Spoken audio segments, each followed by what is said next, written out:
Hello everybody, Austin Micah here with another Disney Channel original movie review. This time we take a look back at the 1999 movie, Johnny Tsunami. This was one of the ones that, like Mom's Got a Date with a Vampire, that I watched all the time. It was always on the Disney Channel. And like Mom's Got a Date with a Vampire, Austin, this is one that you were not familiar with, right? Nope. And aren't you glad that now you finally got to see it? Yee! That's half the dialogue. Would you say you like this more, or about the same, or less than Mom's Got a Date with a Vampire? I don't know. This was funnier than Mom's Got a Date with a Vampire, certainly. Yeah. But, I mean, they're about the same, I guess. Yeah, they really are. Yeah, so this is a sports movie. It's mostly focused on surfing and snowboarding, and it has kind of an agenda against skiing. This movie does not like skiing. Skiers are mean. High-class bullies, yeah. Actually, not bullies, sociopaths. They're snobs. Oh, they are beyond snobs. It's like the snobs in Titanic as teenagers. Yeah, this movie was off the wall. So the best thing about this movie, by far and large, and I'm going to have a difficult time pronouncing his name, but Japanese actor Cary-Hiroyuki Tagawa, who I knew from watching Mortal Kombat as a kid. He played the main villain in the first Mortal Kombat movie.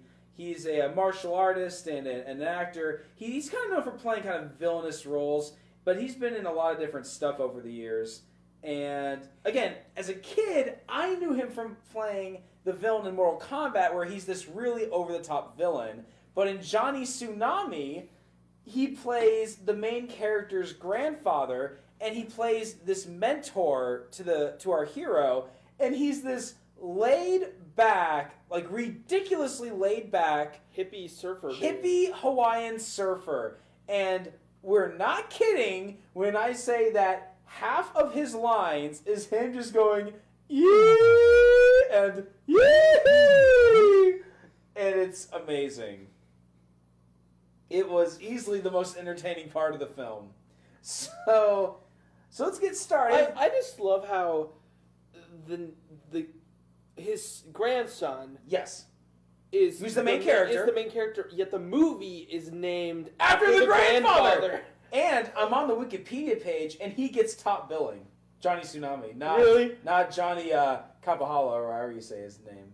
But, yeah, so the main character, who's also named Johnny, he's played by Brandon Baker, which was interesting because, like a lot of the actors in this movie, he also had some connections to the Disney Channel because he would play a reoccurring character in Even Stevens, the Shia LaBeouf show, and he was actually kind of an antagonistic character on that show. So it was interesting to see the differences there. Oh yeah, that's right. He was also in this movie called Punks, which was that Disney as well? I can't remember if that was a Disney movie. It was kind of a kids movie, and they would show it on the Disney Channel all the time. But anyways, so yes, young Johnny is an aspiring surfer, very talented, and he's the grandson of Johnny Tsunami, who is the most legendary surfer in all of Hawaii. And, well, as much as Johnny loves to surf like his grandfather, Johnny's dad doesn't like it. And his dad gets a promotion which moves them to Vermont. Oh boy, fish out of water. So as you can imagine, this Hawaiian surfer doesn't quite fit in the snowy mountains of Vermont. But some more recognizable people from Disney Channel. The first one is Xenon from the Xenon films, something we will eventually dive into at some point. God. And that actress's name is Kirsten Storms. Now, I will say, I haven't watched the Xenon films in a long time, but I remember her doing a decent job with what she had. I cannot say the same thing for Johnny Tsunami. I thought Kirsten Storms was terrible in this film. I don't know. I thought her line delivery was crap. Yeah, well, a lot of the acting in this movie is pretty hokey. Well, and to be fair, she plays one of the most unlikable love interests like ever. Like, there's nothing about her character that is charming or it's. Oh, they have no chemistry. No, they have zero chemistry, and I think they're trying to go for the kind of like, oh, she's kind of a jerk to him, but like it's only because she likes him. It's like, no, she's just a rich snob. That's really all there is to it. But then again, she is pretty tolerable in comparison to the bully in this movie, who has got to be one of the most incredibly one-dimensional bullies of all time. His name is Brett. He is zero-dimensional. This guy is a psychopath. His life goal is this guy from Hawaii moved to our rich private prep school in Vermont, and I hate him so much because he's from Hawaii. And that's it. Like, And literally, the first time Johnny sits down in class, he just immediately just starts trashing on it. Yes! And it's just like, what did he even do? he literally said nothing. And he's just like... And we know for sure, because they didn't go so far the way to do this, that we know for sure in the next scene that Brett, the bully, doesn't like poor Johnny, because we then hear him say to his friends, and I quote, he's such a loser, to which his friend said, yeah, a loser! Dweeb. Dorks.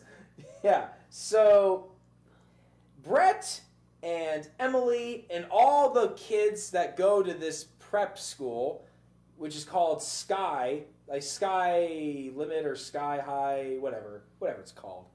They're all skiers. They all ski.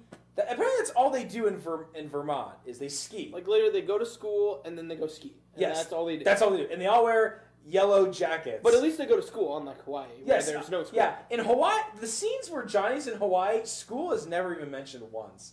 It's just surfing. Surfing and laying in hammocks. So... Eating pineapple. Yes, eating pineapple. Yeah, let's talk about the pineapple scene. So...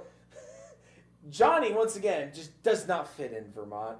And he's in the school cafeteria, and the lunch lady says, would you like peaches or pineapple? To which Johnny says, oh, pineapple. And so then she lays on his plate crushed pineapple from a can. To which he goes, oh, I'm sorry, I wanted pineapple. It's just, and that's what you got. And so then it plays the sad music because he's sitting alone at a table. His first day at school, he doesn't fit in. And he says, no way this is pineapple. Man, he's just full of problems. So, despite all this, Brett does invite Johnny to go skiing with them. And needless to say, he does a terrible job and he gets hurt. He gets other people hurt. And it's a rough first day. And Johnny realizes, skiing is not for me.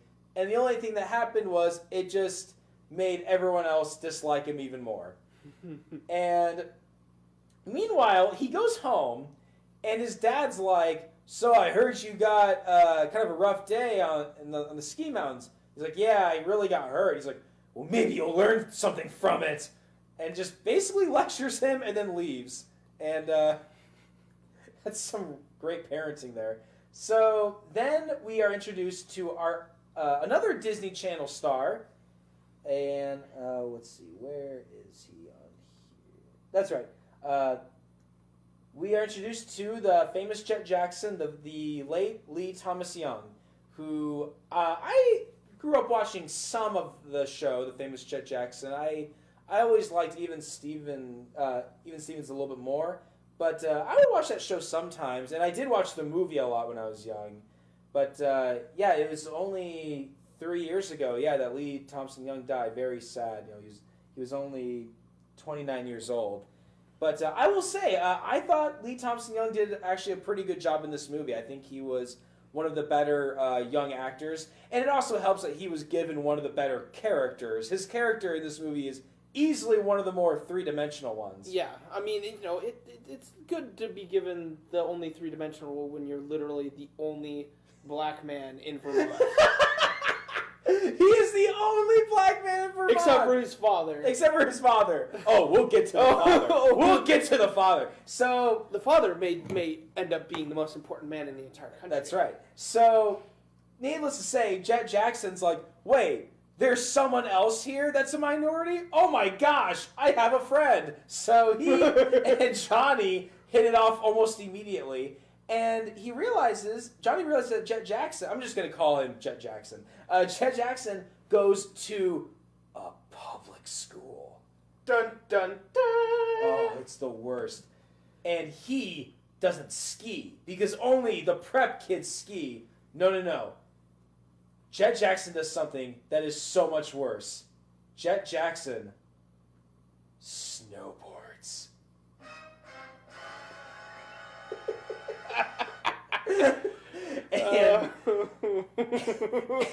And so, and here was a great, accurate line. Johnny is learning about this, so he asks Jet Jackson, well, is snowboarding hard? To which Jet Jackson replies, it's a lot easier than skiing. Bullcrap! In fact, most people would tell you quite the opposite. Skiing is 1,000 times easier than snowboarding.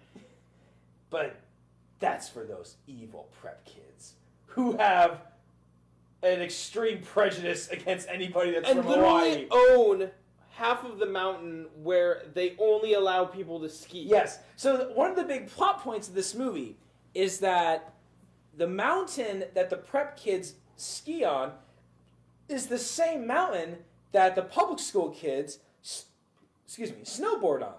But it's split down the middle. And only the snowboarders can snowboard on the weaker side of the mountain. And the skiers get the good side.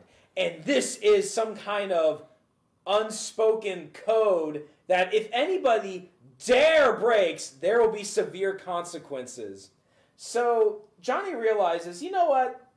This guy, Jet Jackson, he is the only one that has been sane to me since the day I've got here. I'm going to be friends with this guy, and I'll just go ahead and take up snowboarding.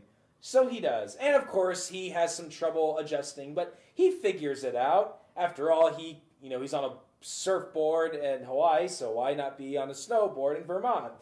And when he decides to start bringing his snowboard to school. This is treated like this movie has a weird symbolism for like classes, like social classes, and even like race. This is like if like it's like a civil rights thing almost. Like the reaction that Xenon has when she sees Johnny bring a snowboard into the prep school. She's like, "What are you doing with a snowboard? Johnny, we ski. It's what we do." And he's like, "What is wrong with you people?" It'd be like someone bringing the yarmulke into a neo-Nazi rally. No, it's so extreme. It's like, oh my gosh. It's like Titanic. Like the levels of like how the upper class is portrayed as just insanity. Like so